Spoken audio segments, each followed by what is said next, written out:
Good morning, everybody, and welcome back to another episode of the Me, Myself, and Life podcast. My name is Caroline, and if you are new around here, welcome to the fam. If you are a visiting listener, thank you for your support and constantly listening. And I hope you enjoy the content that I put out. I try to be relatable in terms of everything that I speak. I do them myself, so I just feel very connected. I feel like what I say will at least help one person out there, and I'm very grateful for being able to help other people.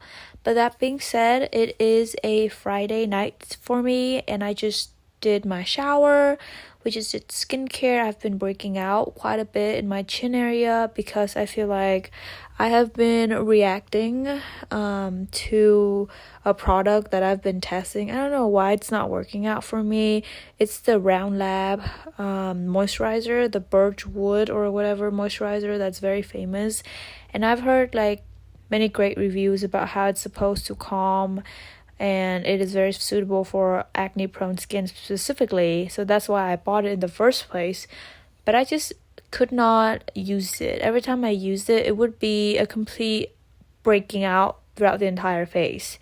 And this is the third time that I decided to give it another chance. And after this, I'm like, no, never again, because that was very bad. And I've been breaking out like crazy. So that's not a good feeling at all. So we are stopping using that moisturizer, at least for now, or never again. I don't know, but because of that, yesterday specifically, I was in a very negative headspace because I was feeling very frustrated with my skincare and how it's like breaking out over again after a month or so of staying pretty nice and clear. I feel like last month I was very happy with my skin and how it's improving, and I felt comfortable, going alone out and about with no makeup on, and that felt like an accomplishment to me. And me breaking out now kind of makes me think that it's kind of reversing, and it's happening, or I'm at square one. So that's not a good feeling. But I feel like we are getting through this, and I know that it is a temporary thing, and it is actually, it has proven to be a temporary thing. And I'm going back home in a couple of days, so we were able to get some facials done, get my breakout and extracted, or having some calming treatments done. So I'm very excited for that. And obviously I do want to treat my red spot and hyperpigmentation, so we're also gonna get away with that as well. I'm excited to be home, and I just did my first final exam today, and I feel like I did well, so I was very feeling great about that, and I'm glad that was over. But I have 2 other exams that I need to do before going back home, so that's gonna be on Monday and Tuesday, and then I do work on Tuesday, and then Wednesday I'm going to spend the entire day packing and cleaning up and also doing my nails. I don't want to sleep before going to the airport because our flight is pretty early. It's at 6 a.m. Thursday morning. So, and we're going to the airport at 2 a.m. just because that's the only time that I can find a driver that can take us there. So 2 a.m. So I'm not intending to sleep, but we'll see. If I need to take a nap, I will. But I do want to get my nails done, so we're gonna spend the entire day doing that and just cleaning up and packing for me and my boyfriend. So that's gonna be exciting. And then we're flying Thursday and arrive on Friday. And then I'm gonna spend the weekend with my family and just kind of resting and dealing with the jet lag and everything. And then starting Monday, I'm gonna go get my nails done, get my hair cut.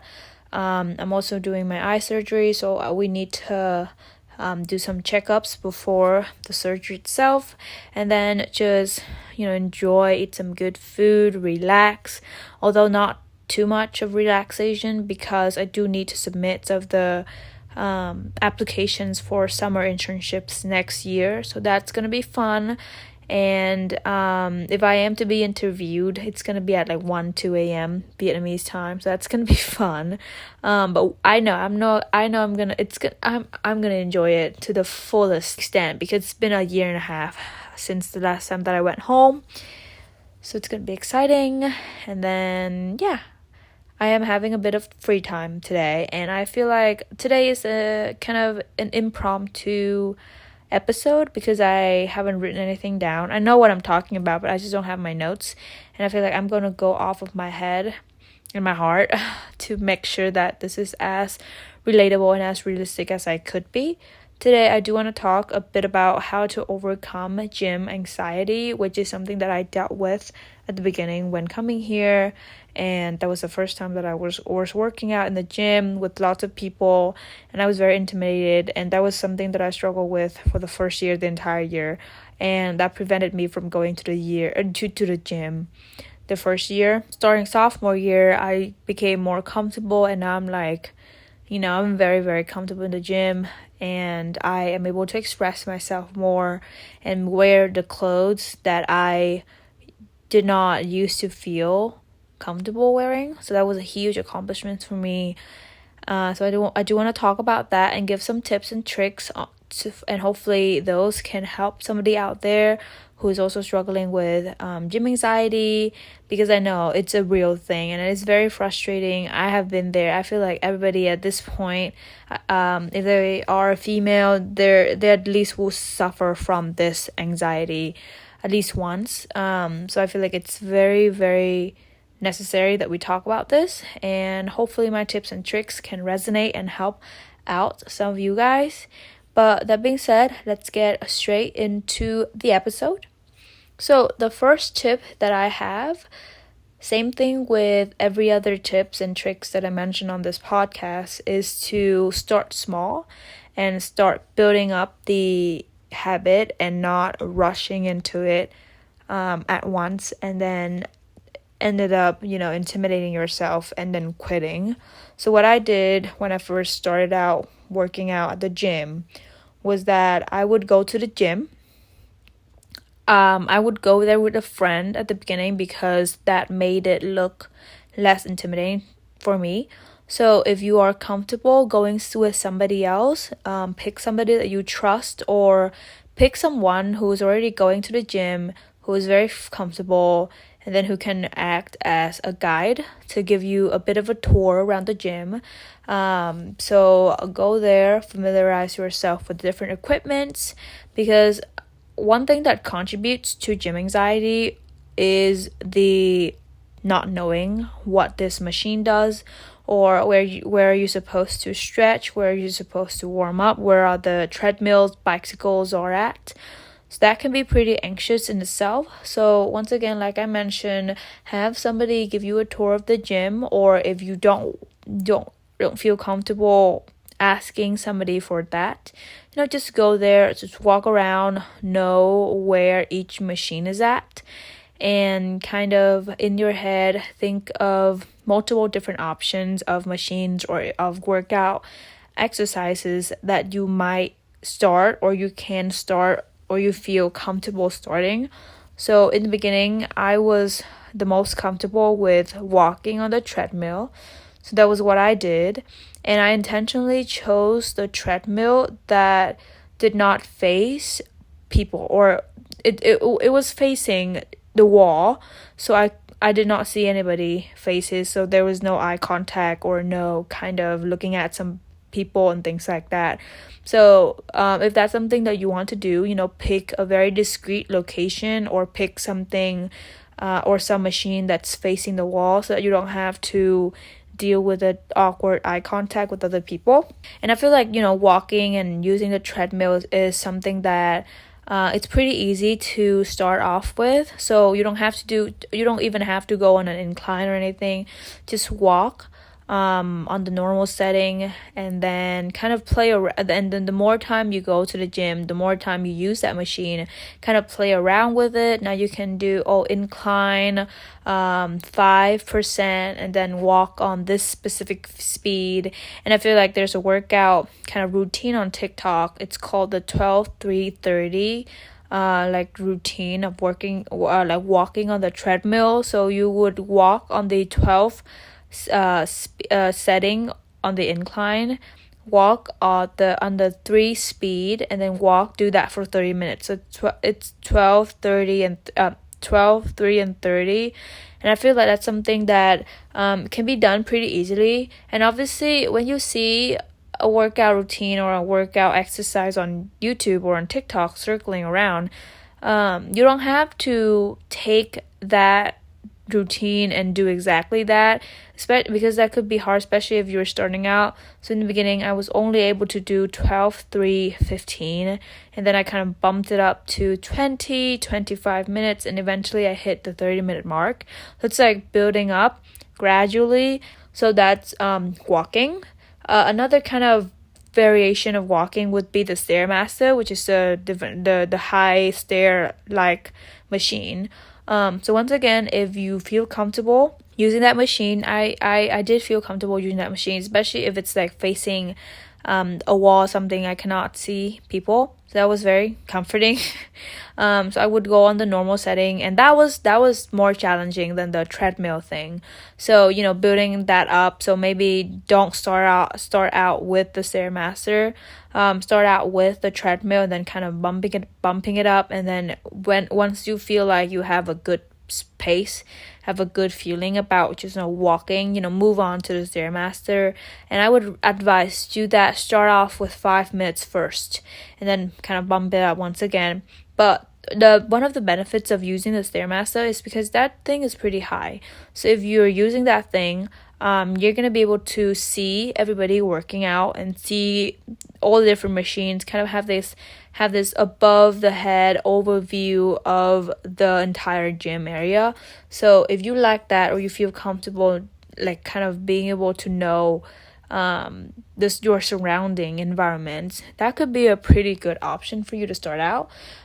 So start out with machines that are pretty easy to use, and obviously in the kind of treadmill areas, there are other machines that do other things like cycling and things like that, because the gym is structured in terms they kind of grouped the different machines together. So cardio is going to be in one designated area, and then cycling and then different weight machines going to be on the entire an entire level or a different area.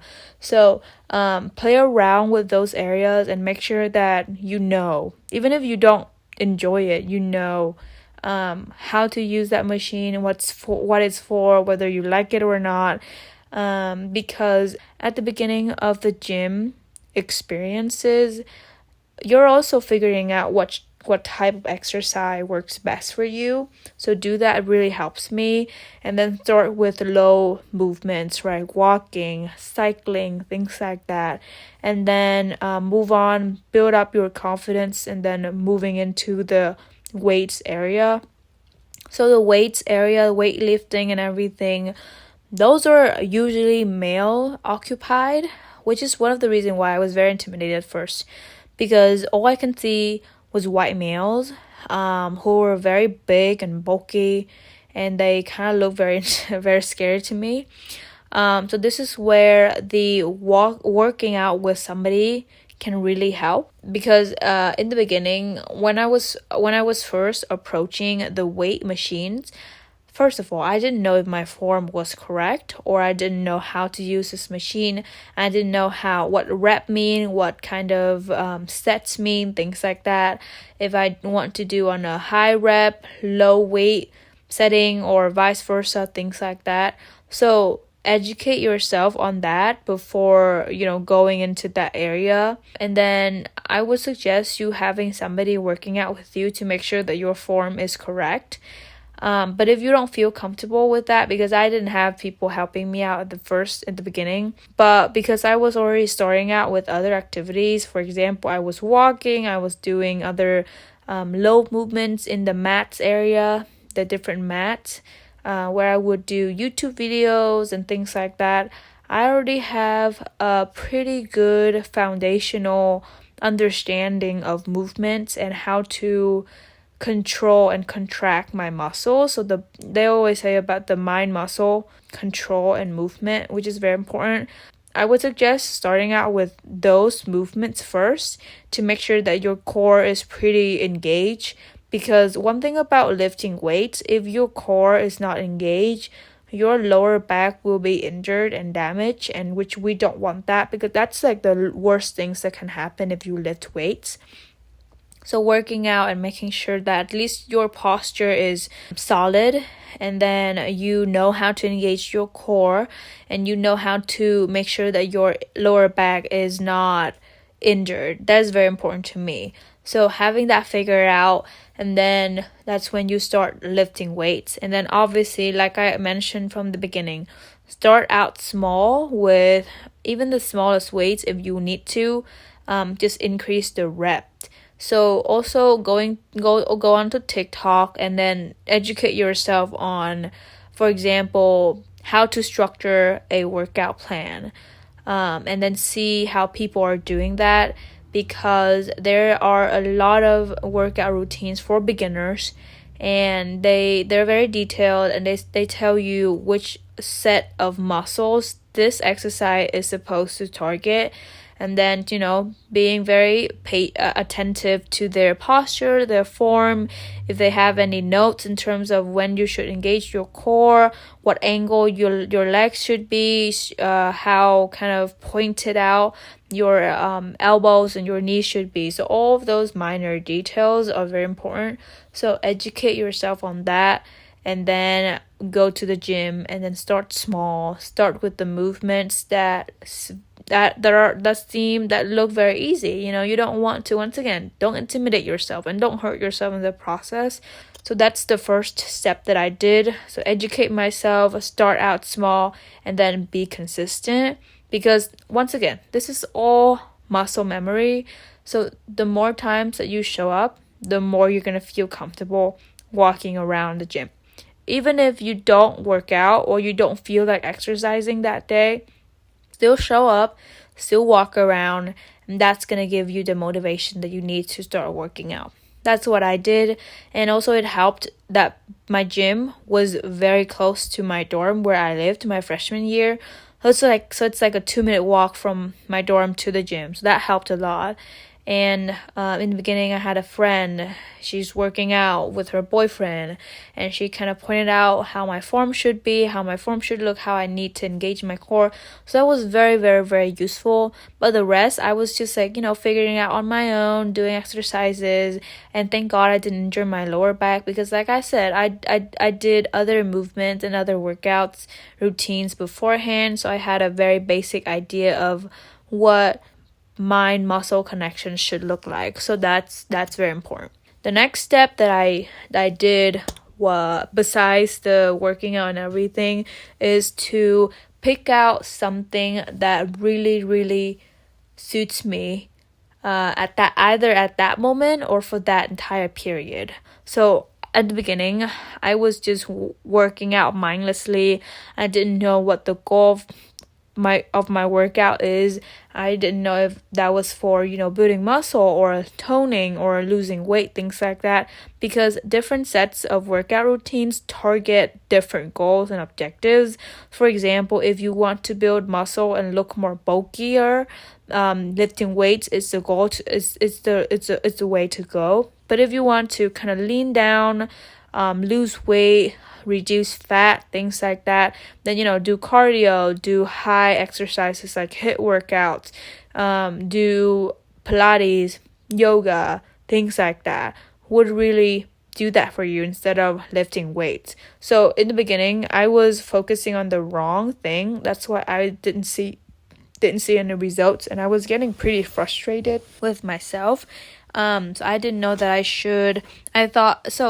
in the beginning, I wanted to lose weight, and I didn't know that losing weight came from doing things like I mentioned, like toning, yoga, HIIT workout, cardio. But I thought lifting weight also helped you lose weight. I mean, it did, but it's not going to be a significant amount of weight loss compared to if you were to do cardio. But one thing that lifting weight did for me was bulking and helping me build muscle and stronger. But because that's not something that I was looking for, it ended up making me looking wider than I actually was, and I actually, how I wanted me to look and what my goal. So there was some point that I was feeling very frustrated, and I didn't know what to do because I thought, oh, I was working out, 5 times a week, lifting the heaviest weight that I could. I was strong back then, and I was eating. One thing about our diet, I'm gonna talk about that in a later episode. But my diet was crap because I was eating fast foods and everything. So that could be one reason why I was bulking up so much. But then because I was so stressed, I didn't eat. So there was one period that I was going through. My eating behavior was messed up. Like, I didn't eat, I didn't feel like eating. That was one thing. I feel like I'm falling into this trap of eating disorder, and that was so bad. But then thank God that last winter break, me and my friend went to stay in Cleveland, Ohio, and that kind of fixed my eating behaviors up because we were able to cook for ourselves, and then we did made a lot of delicious dishes, and that made me crave eating again. So that was good. But throughout that kind of not eating period, I ended up losing a bit of weight, and I started feeling more comfortable and confident in my skin because I was like, okay, I looked more toned now. And going back here, I realized that my diet played a role in that. So that's another tip that I want to mention on. So remember, maybe the reason why you're not seeing results is not because you're not working out hard enough, but because your diet also played a role. So diet is very important. And I know this is pretty cliche, but you always hear they say about how 70% of your kind of goals comes from your diet and only 30% comes from working out and exercising. That's actually true. So I think along with working out, you should also take care of other aspects like your sleep schedule, your stress levels, your diet as well, because those all play into your weight loss. Because if you're stressed, your body is not going to lose fat as easy as if you are to be not stressed. Things like that. That's like literally a fight or flight mechanism. So look it up, educate yourself on that. That really helps me.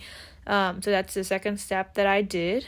And then the third step I would try to do is start romanticizing the gym. I know it can be very hard romanticizing the gym in the beginning, but what I did is that I bought cute gym clothes, and then I also curated a playlist that made me feel like a bad bitch. And then listening to music while working out in the gym, and then focusing on myself. So this is pretty embarrassing, but when I was first starting out, I was just fixating on myself and looking at my body, and that also includes kind of micro fixating on my different imperfections. I know that sounds very bad, but one thing that did for me is that I did not care about other people. I was literally unfazed. The only person that I was looking at was myself. And even if that included, micromanaging on my perfections and everything like that. But that literally made me not pay attention to other people.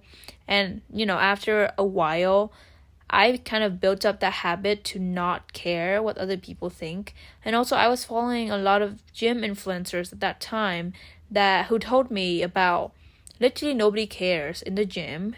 And I don't know, I think her name is Natalie B Fitness or whatever. She's literally demonstrating how people did not really not care about what you do, what you wear to the gym, what are you doing, if your form is incorrect or things like that. They don't care. And that sounded weirdly comforting and reassuring to me. And also, I also noticed that people did not care. Everybody was just so focused on their own little world and doing their own little exercises that nobody cared. So get that into your head and just believe that nobody truly cared. And even if you made a mistake, if you tripped in the gym, that's not a big deal. Everybody tripped. Everybody, failed a set or failed a rep. It's not big of a deal as it sounds in your head.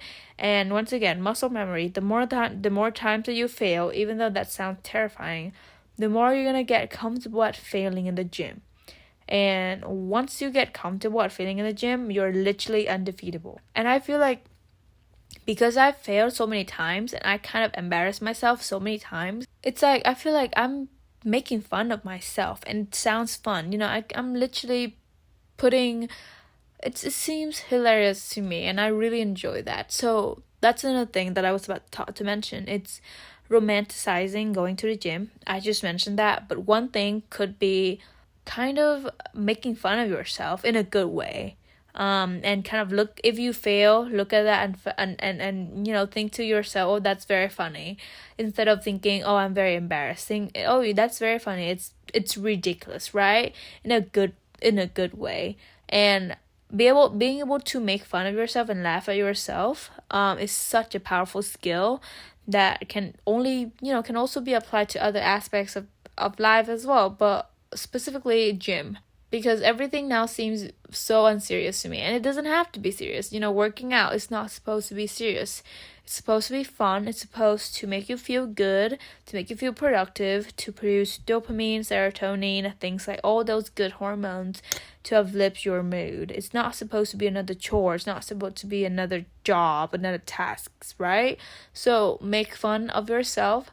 Not take things seriously, not take things personally. Know that nobody cares. Nobody literally give a about what you do, what you wear, what you're literally nothing about you. And romanticize your life, or you romanticize the gym, go working out, put on a cute matching PJ set, buy a smoothie, have your little ritual before going into the gym. You want to do a little matcha latte, things like that. What would your higher version of yourself do? And then romanticize that. Create a bomb-ass playlist for the gym, right? So that's something that I did. And one point on, matching PJ sets. Even though I bought matching PJ set, I did not feel comfortable wearing those at the beginning because I was very self-conscious in my body. I still am from point to point, but not always anymore. On a regular basis, I feel pretty confident in myself and my body. That took years of work. But the point being, sometimes we're not feeling how we're supposed to feel or how we want to feel. And that means that you don't have to buy too much of a revealing PJ sets. There are plenty of cover-up options that I still think looks pretty and look sexy and look cool. You don't have to buy a sports bra if you don't feel comfortable wearing a sports bra.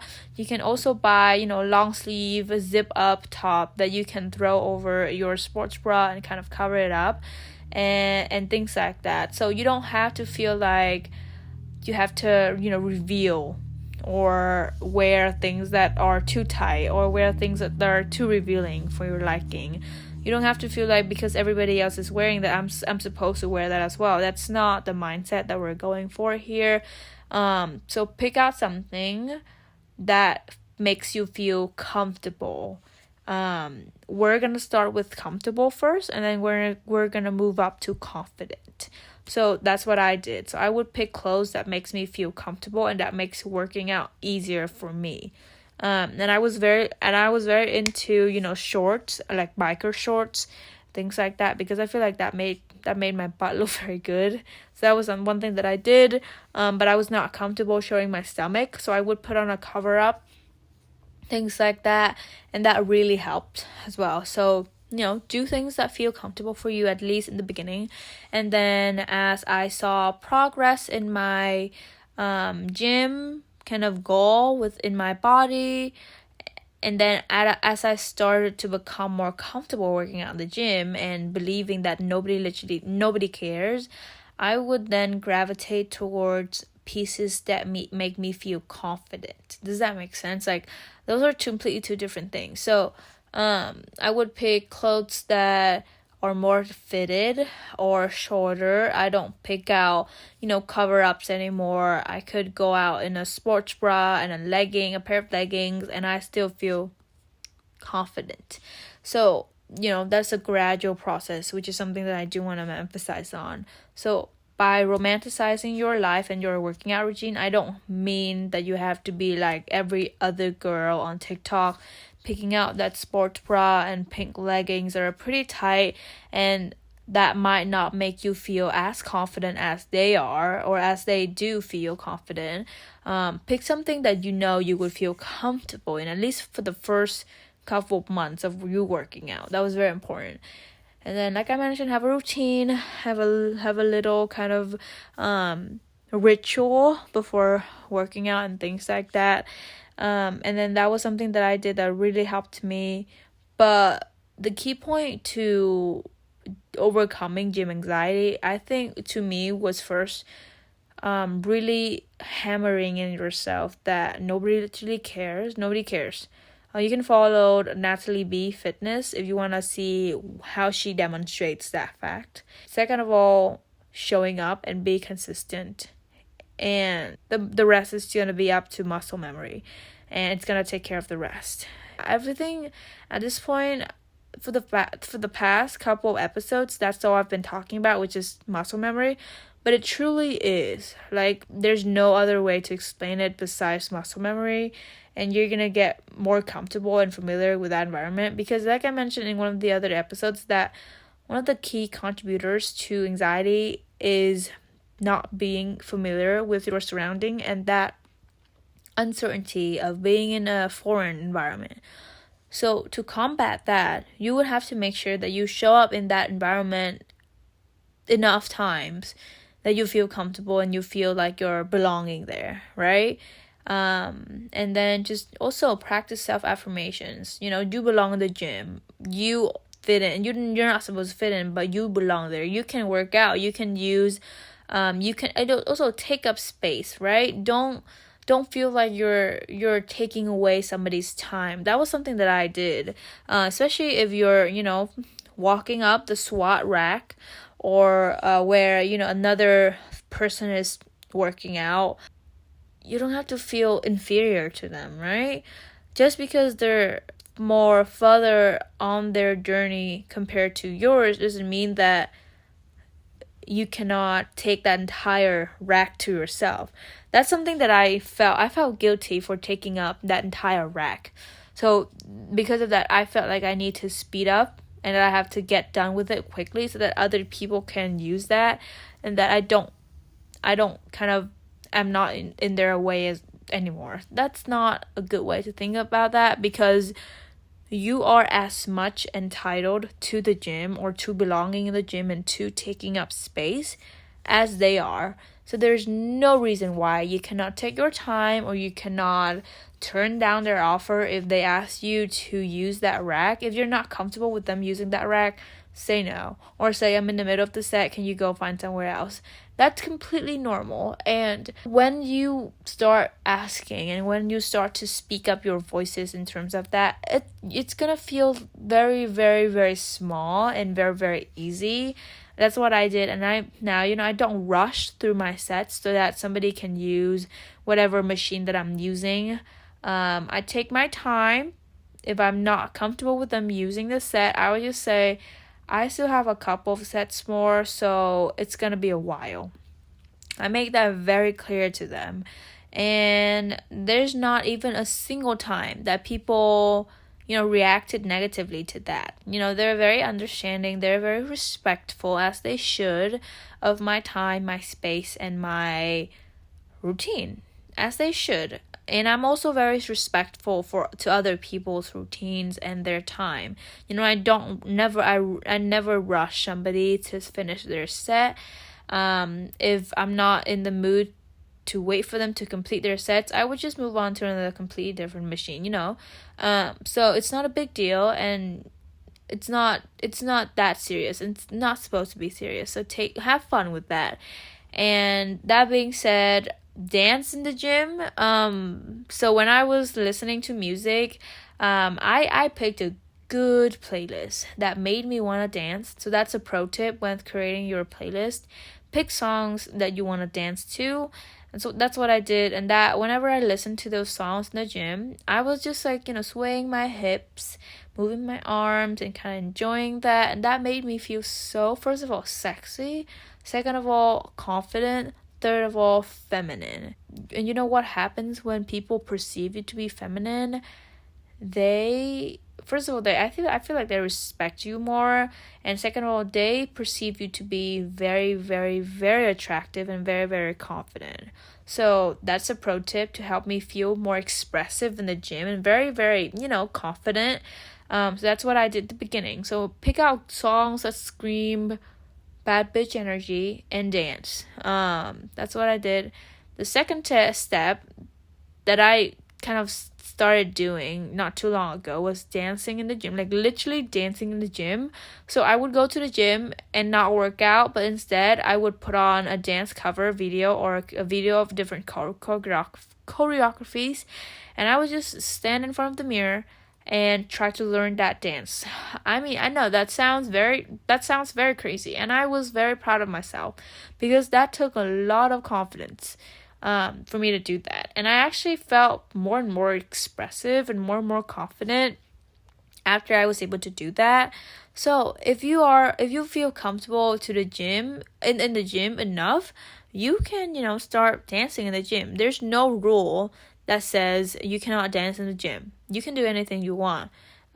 So that's what I did, and I felt amazing because the gyms, they have these big mirrors that can never be seen anywhere else except dance studios. And I did not feel like going to the dance studios at my school, so I would just go to the gym, stand in front of the mirror, put on a pretty short dance choreography, and dance the night away or dance the afternoon away. And that felt very, very good. And I have never had a complaint or a comment on my dance moves, so that proves that nobody cares in the gym. So yeah, those are the tips that I have for you. I feel like I've been rambling for the last 40 minutes, which felt good. But I hope you enjoy listening to me talking about my gym anxiety journey. And I'm going to end off the note that says, once again, this is not going to be a linear journey. There's going to be ups and downs. And if you don't show up to the gym, some days, don't beat yourself up for that. Cut yourself some slack, be graceful, be patient with yourself, and know that you're going to get through. You are so strong, and you are going to get through just like I did. And if you have any questions in terms of this particular topic, and if you need more tips and tricks, just comment down below and let me know, and I'm going to do another episode on overcoming gym anxiety. But for now, that is all I have for you. Thank you for listening. I hope you enjoy listening to this episode as always. And I'm going to see you very soon, hopefully, in another episode. And until then, bye-bye.